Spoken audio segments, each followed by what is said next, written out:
which brings us to lesson number 4.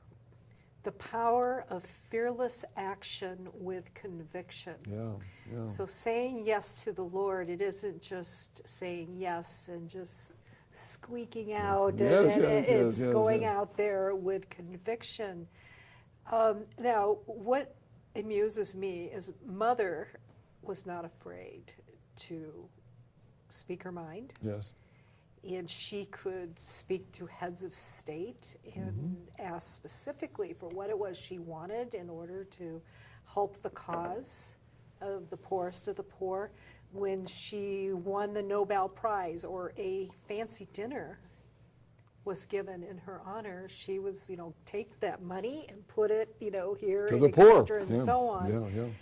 Why don't you tell us some of the antics? Maybe that's not the right word, but I just love the spunk. Can I say that? The chutzpah. Yes. That where she went out and just did what it was that she wanted to do with conviction. Well, can you imagine what it would be if all of a sudden someone came to you or to me and said, there's a person out in the gutter out on 5th Street out there, and he's dying in gutter. Would you mind going over and picking him up and taking care of him, and perhaps get some food for him and get some clothes and get him that? And you and I would say, let's get somebody else to do it for us rather than that. Yes. That was the courage. It was the willingness to say yes in the present moment to a person who was hurting and reaching out and saying, you're the most important person in my life. I have a prison ministry, and I really enjoy this, and I get a chance to talk with some of the women. It's a prison nearby. And one of the points that I make to them, and I think this is important, one of the points I make to them is, as I'm sitting and talking to them, I tell them, God doesn't want me to do anything more than sit here and talk to you. There isn't anything more important I'll ever do in my life. I'm not going to be doing a television show. I'm not going to be writing a book. I'm not going to be riding my motorcycle all over everything. Right. And to allow ourselves to be so engrossed in the present moment and believing that this moment is the most important thing that I'll ever do in my life becomes the freedom that God gives us to use all of that energy and all of that fire and let it be given right here, right now. The problem with us is that we spend all of our time with, let's see, now wait, in 10 minutes I've got to do this, wait a minute, I got to do this, or why didn't 5 minutes ago, why didn't I talk about this, and we live there and we live there and we forget to live here. Here in the now. And I think that was the key to Mother Teresa's fire. She wasn't, you couldn't douse the fire by the concern of the future or douse the fire by the concern of the past. All that was concerned was this present moment and doing this to the full extent. And that's all God wants me to do. This is all God wants me to do in my life, is sit here and talk to you.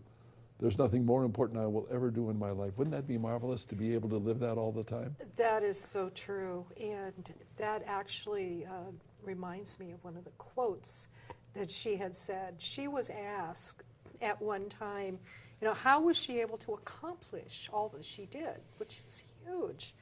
And she said, in the choice of works, there was no preconceived ideas. The suffering of the people told us what to do. I was merely a little pencil in God's hands. And so not only did she say yes to the Lord, but she did exactly like what you were talking about. This is the situation. There calls for action right now. Right now. This child needs and help. This woman who is laying in the gutter being eaten by rats and dying needs help now. Yeah. And so what do I need to do now in order to be able to take care of that situation? And isn't that the key to, if we want to make sure that the message is not just, Mother Teresa did those great things. It's as simple as you and I, if God is going to bless us, we've got to do that in our own lives. We've got to be able to live the present moment and the now to the best we can. You know? Now we're always going to be pushed, and I keep thinking that Satan's biggest job is getting good people to pull them away from the present moment, to be concerned about the what-if monster of the past or the what-if monster of the future. Or the diversions of anything and everything that happens to come along. And try as best we can to do that. That's why I love baseball. That's why I love football. Because you get a guy out there in a football game, you know, the quarterback throws a pass, and there's a guy running next to you that wants to knock your brains out. And all you've got to be concerned about is that bloody football, you know. And what they do is, and we just cheer that, with all of that, they reach out, they catch the football, and then they get knocked to smithereens. But it's that concentration. The football is all that counts, you know. And couldn't we make that the purpose of the now moment is what it counts? Beautifully said, Father.